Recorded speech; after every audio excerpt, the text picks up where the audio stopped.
ఇక జిల్లాకు medical college తెచ్చినాం, కొత్తగా మరో 8 కాలేజీలు తీసుకొచ్చినాం, వైద్య సీట్లు భారీగా పెంచుకున్నాం, వైద్యంపై 10 ఏళ్లలో పెట్టని ఖర్చు ఏడాదిలో పెట్టినాం, విద్య వైద్యానికే ఎక్కువ నిధులు, రెసిడెన్షియల్ స్కూళ్లను బీఆర్ఎస్ పట్టించుకోలే, ఖమ్మం మెడికల్ కాలేజ్ శంకుస్థాపనలో బట్టి విక్రమార్క. అన్ని అబద్ధాలు. నేను ఒక వీడియో కూడా చేస్తాం మనం దీని మీద. ఎన్ని అబద్ధాలు. వీళ్ళు ఒక్క మెడికల్ కాలేజ్ తెలియదయ్యా కాంగ్రెస్ వాళ్ళు, ఒక్క మెడికల్ కాలేజ్ తెలియదు. ఇక నేను ఒకసారి మీకు లెక్కలు చెప్తాగండి ఇక్కడ ఎప్పుడెప్పుడు వచ్చినాయో.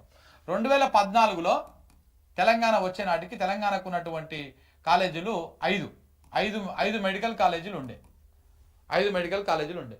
2014 తర్వాత 2014 నుంచి 22 వరకు అప్పుడు 10 జిల్లాలే ఉండే కాబట్టి మనకు ఎన్ని వచ్చినాయి, ఇంకొక 4 మెడికల్ కాలేజీలను ఏర్పాటు చేసుకోరు.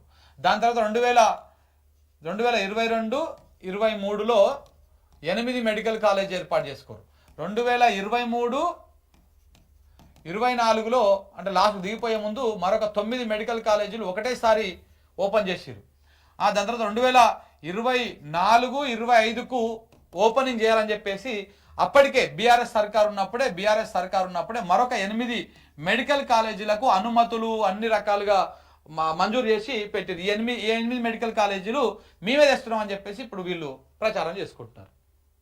ఇప్పుడు ఆల్రెడీ బీఆర్ఎస్ సర్కార్ ఉన్నప్పుడే అన్ని రకాలుగా అనుమతులు కానీ నిధులు కానీ లేకపోతే అవన్నీ మంజూరు చేసి పెట్టారు. దానికి సంబంధించినటువంటి కార్యక్రమాలు జరుగుతూనే ఉన్నాయి. ఇప్పుడు మేమే చేస్తున్నాం అని చెప్పేసి దీనికి సంబంధించినటువంటి ప్రచారము వీళ్ళు చేసుకుంటున్నారు. ఇప్పుడు ఆడ శిలాఫలకాలు మారిపోతాయి, పేర్లు మారిపోతాయి కదా, మేమే చేసిపోయామని చెప్పుకోవచ్చు. సేమ్ ఇప్పుడు ఎట్లయితే రేవంత్ రెడ్డి గారు మేము రాగానే 50,000 ఉద్యోగాలు ఇచ్చినామని ఫస్ట్, ఇప్పుడు సంవత్సరం లోపల 60,000 ఇచ్చినామని ఇప్పుడు ఎట్లయితే ప్రచారం చేసుకుంటా ఉన్నాడో, సేమ్ ఈ మెడికల్ కాలేజీల వ్యవహారం కూడా అంతే. వీళ్ళు ఒక్క మెడికల్ కాలేజ్ తేలే, ఆ మెడికల్ కాలేజ్ కోసం వీళ్ళు చిన్న ప్రయత్నం కూడా చేయలేదు.